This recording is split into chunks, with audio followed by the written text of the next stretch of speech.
Welcome to HDTV. You're now rocking with your boy.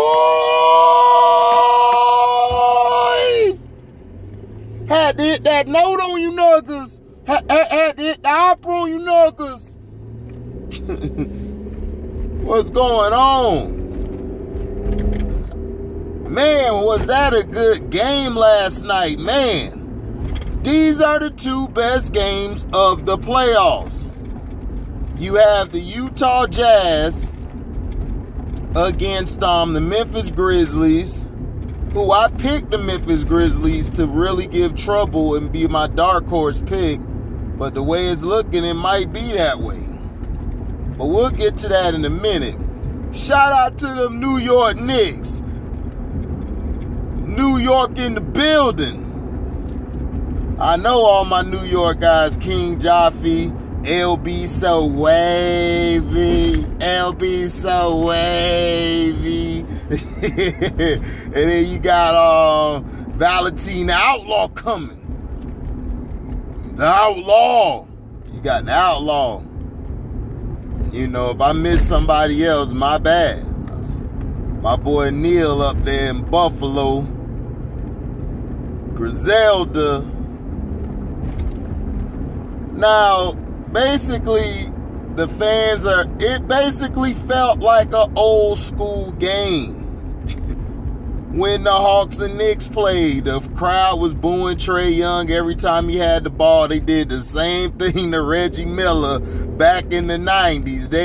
That is Madison Square Garden. Somebody I heard, you know, it was wild. Not somebody I heard, but the Knicks went out there and did their job.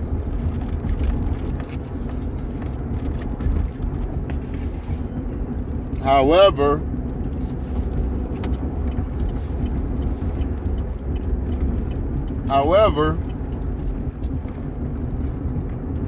early on, Atlanta jumped out on them. First half, Atlanta Hawks dominated it. They were getting to the spots they wanted. Guys was moving the ball. Bogdanovich, I'm telling you, he's been doing this. It's something about them Bogdanoviches. Them Bogdanoviches have a license to shoot. They are clutch. The one in Utah and the one, I don't know if they were related or not, but this one who came from the Kings, I see why the Kings are losing now. Because he was the reason they were winning. He was hitting all the big shots. Because you had no answer for him. Trae Young, like I kept telling you, when he's on the court, the offense moves. He's the point guard. Okay? He's a point guard. That's why I keep telling people he is not Steph Curry. He's nothing like him. They both have two different styles. And in my opinion, Trae Young has more dog in him than Steph. Steph's the better player, but Trae got way more dog in him. Trae Young he's a mean little. He's like that Mighty Mouse character or Adam Ant. Just mean and tough and for no reason. Now, you know, Trae was hearing the boos. John Collins got into foul trouble real early. So that was a great game plan from the Knicks, what they were trying to do. They were trying to attack John Collins. They were trying to attack their front line. I mean, their back line, excuse me. Capella did awesome defensively and offensively, getting the ball and dunking it and catching it off the rim, getting the rebounds. He played good. You cannot take nothing from Clint Capella. Clint Capella did his job. Defensively, John Collins was really giving Julius Randle problems. Julius Randle still is struggling. He struggled this game. He got the most improved player, even though he should have won the most valuable player, but they gave him the most improved to say, yeah, we screwed you over, but hey. And I'm still trying to figure out how the hell Steph Curry got an MVP vote over him. That's the dumbest thing I've ever heard. Julius Randle is way better. Way better than Steph was this year. Now, Joker, I don't have a problem with being there because Joker showed the other night he's the key to Denver's success. Joel Embiid again last night. They proved it. They blew the Washington out. I believe Westbrook got hurt. I didn't have that game on, so you would have to tell me about the game. But from what I've seen, the Sixers were just moving the ball. And then the Sixers are deep. They got a bench. But the New York Knicks, their second unit is what kept them in the game and is what ultimately led them to victory. You got Derrick Rose coming off the bench. You got Quickly. Those two guys are a problem for the Atlanta Hawks team. Lou Williams cannot guard either one of those guys. He is a liability. That's his only problem. And not only that, Lou Williams is not a point guard. He is a two guard. And it's hard for him to get everybody involved because he just doesn't have that floor general style. He doesn't have that floor general in him to put guys in position to be successful, put guys in position to either get the boards or make an extra play. Hunter, DeAndre Hunter, he did great, man. He hit some big shots, but down the stretch he got cold. Reggie Bullock for the Knicks and Derrick Rose, they basically carried them at the end. They carried them. I mean, it's no ifs, ands, or buts. They carried them to victory. Julius Randle hit some clutch threes, but Julius has been struggling a lot. And the Hawks have done a good job in defending him. But I don't want people to think that the Hawks are done. The Hawks aren't done. They just went cold in the fourth quarter. But if they get hot, they can shoot you out the building.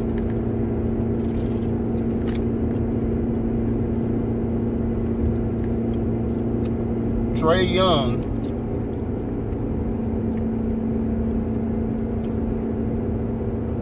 got to the second level. But what he did when he got to the second level, he was moving the ball. He would shoot his floater, but he would move the ball. He would make the extra pass.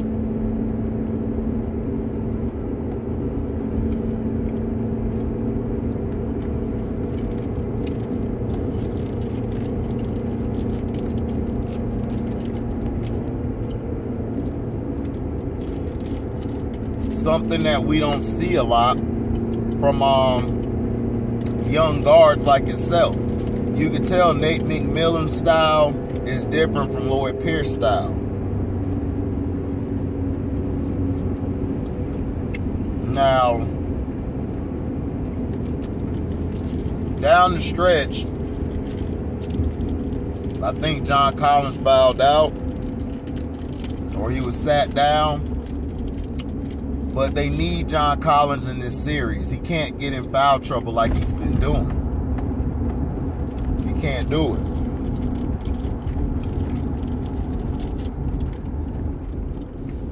And that's facts. He can't do it. He's got to learn how to defend without fouling or fouling or doing excessive things. Julius Randle's a big guy. He's going to battle for position and he's going to get to his spot. So it's up to you to contain that. He has to learn how to slide his feet a little better.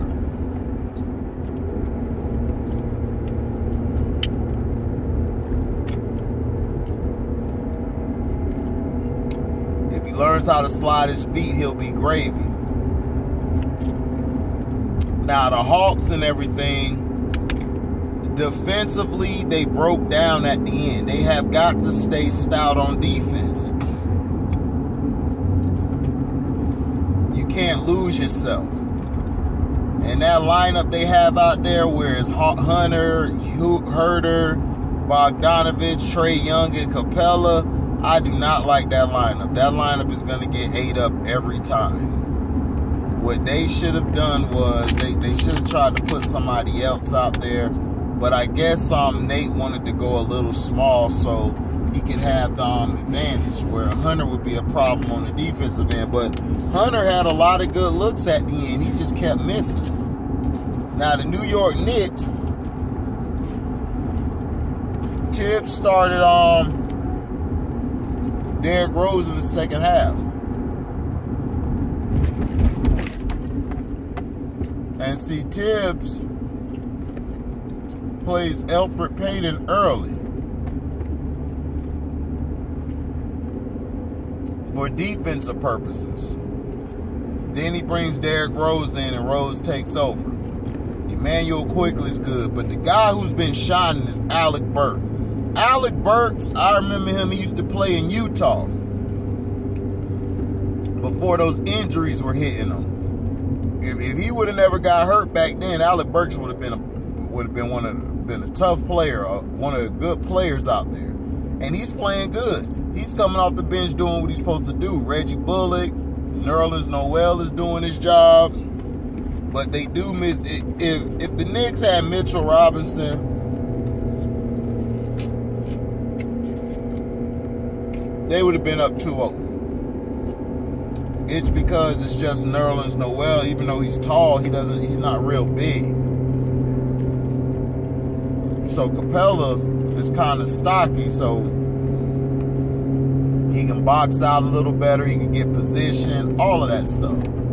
So what I'm trying to say is this. The Knicks bench was the key in this victory. They closed down the stretch. They made better decisions.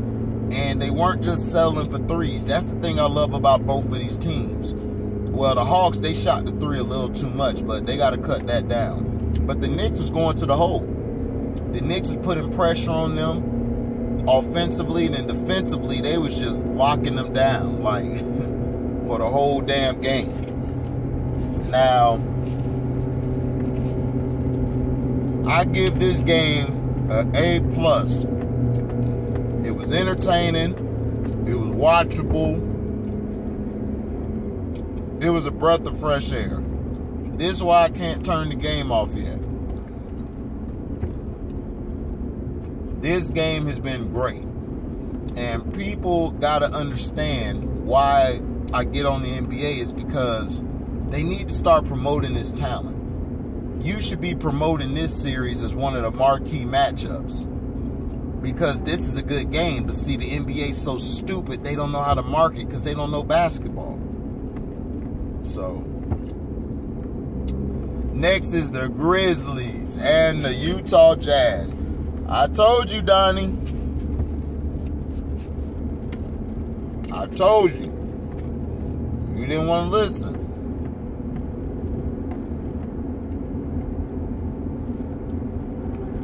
Donnie never listened to me, man. I told you. I told you this from the get-go. Okay?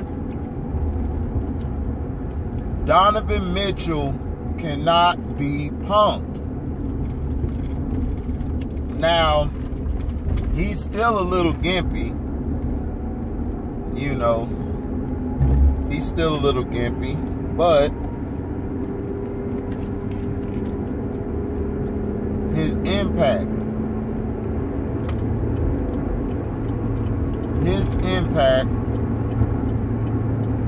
was so tremendous for the Utah Jazz.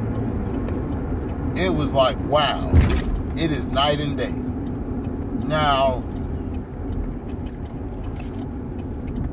they did call some excessive fouls, but this is why I love the Memphis Grizzlies. They didn't care. They came back. If Dylan Brooks was not in foul trouble, Memphis probably would have won this game. Dylan Brooks is 100% dog. He may got that curly hair, but that curly hair don't fool you. he will go out there and go at it with you. Ja Morant just took it over, man. Ja Morant destroyed the Jazz. They have no answer for their backcourt at all. What the Jazz are going to have to do is what they've been doing. They're going to have to attack the basket. They're going to have to take those guys off the dribble. They shot a lot of threes. Excuse me. Because they're a three-point shooting team. And I hate three-point shooting teams. And this is why. Because they go cold.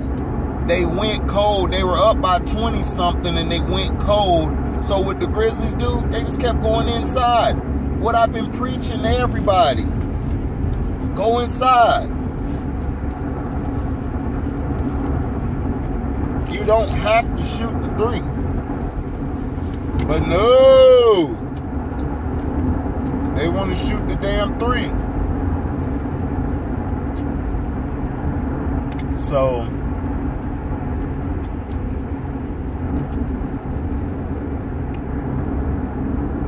Bane came off the bench and balled out. Kyle Anderson was doing his thing for the Grizzlies. But if Dylan Brooks was not in foul trouble, I think Grizzlies could have went up 2-0. Donovan Mitchell got hurt again, left, and then came back and fought on that leg. But Donovan Mitchell, he ain't going to be right the rest of the series, so he just has to go out there and play, man. He's going to have to tough it up because this team needs you. Jordan Clarkson woke back up. Ingles woke back up. And that's the reason why I was saying that you need a man like Donovan Mitchell out there because you can't punk Donovan Mitchell. Dylan Brooks can't punk Donovan Mitchell. He can't push him around. Them other guys, he can push around. He can get all in their face. The refs will allow it because they're nobodies. But Donovan Mitchell's a superstar. So that changes the dynamic of how the game's going to go.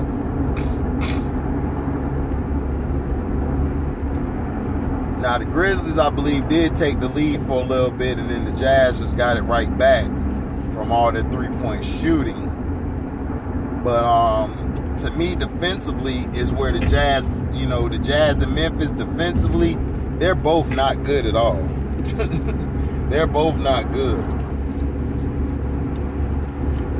Memphis has too many breakdowns at the wrong time. At the wrong time. They got too many breakdowns.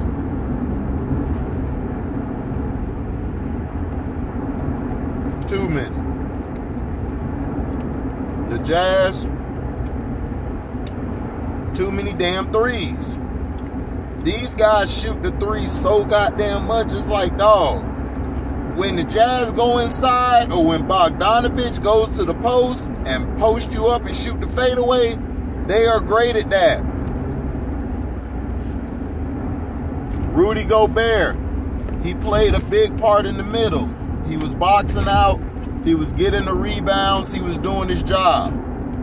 Him and Mitchell were able to do that pick and roll a lot. Mike Conley came up big. Conley was killing Ja Morant. Ja couldn't guard him. So it's like both teams defensively are not that good. Now,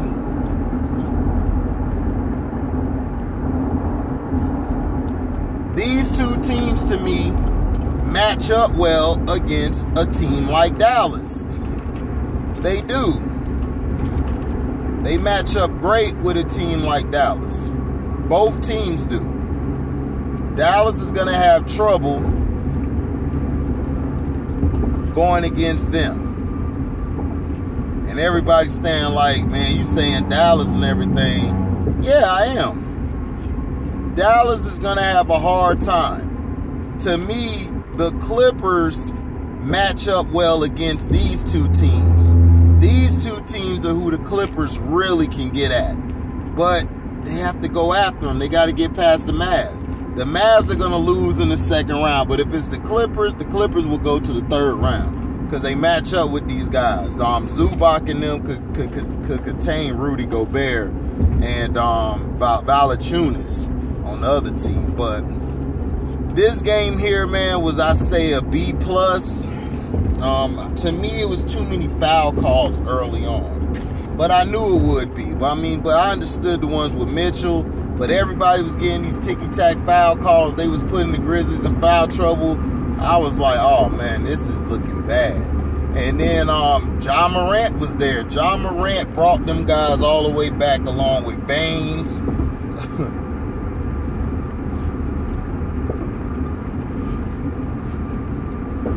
Kyle Anderson. Jackson was balling. Dylan Brooks still had 23. When he was in the game second half, him and Morant was killing him. Got him back in the game, got him the lead. DeAnthony Melton did good coming off the bench. The Jazz, Ingles, Clarkson, Gobert, Mitchell, Bogdanovich. Royce O'Neal hit some big shots. So this is going to be a good series, man. I think this series might go on either 6 at most or maybe 7 at worst. And I got the Jazz pulling through. The reason why I picked the Jazz is because, in my opinion, I feel like their unit, if their unit can sustain, not only sustain, they can also dish it out. But you have to have Donovan Mitchell out there. Now, if Donovan Mitchell's not out there, then Memphis is gonna take it. But I wouldn't count Memphis out, man. Memphis could win this. Donnie could be right. Donnie said Memphis in 6. Memphis could win in 6. We'll see. We'll see after game 3. But this game I gave a B+ because of the officiating. I didn't like the officiating. But it was B+ because the Grizzlies came back to right the wrongs of the dumbass refs. Yeah. Now tonight is the Lakers and Suns. I think Denver and Portland play in Portland tonight. The Lakers game, man, I don't know if I'll report on that. I'm definitely going to talk about the other game. I forgot the other team who was playing. Because the Clippers play tomorrow night.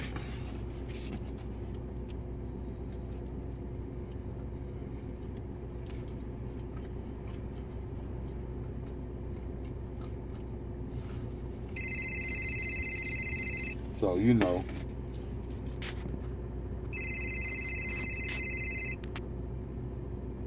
So, you know how that goes. So, the Clippers. I say the Clippers win game 3. And it's going to be close.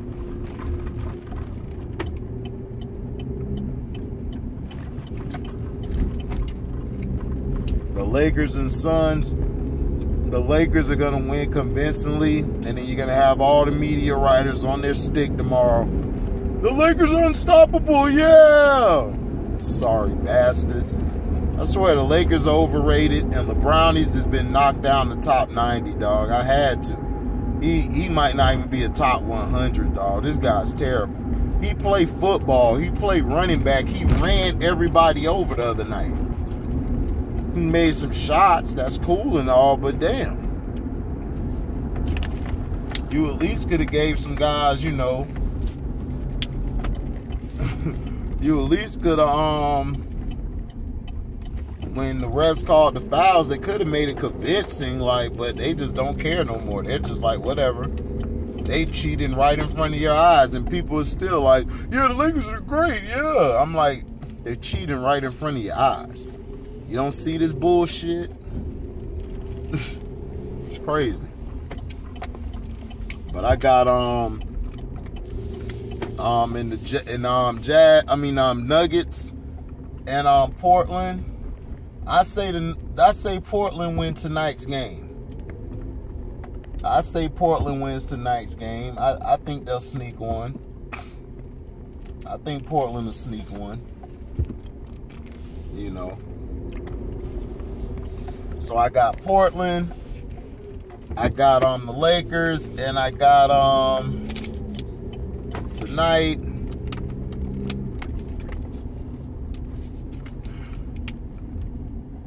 Is it Boston and Brooklyn? No, they play later. I forgot the other team, man, who playing tonight.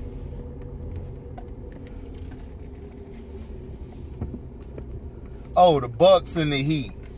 Oh, okay.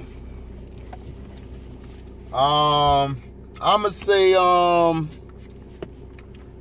say the Heat are gonna come out and fight, and the Bucks are ultimately gonna win at the end of the game. So I say the Bucks, the Lakers, and the Blazers are gonna win.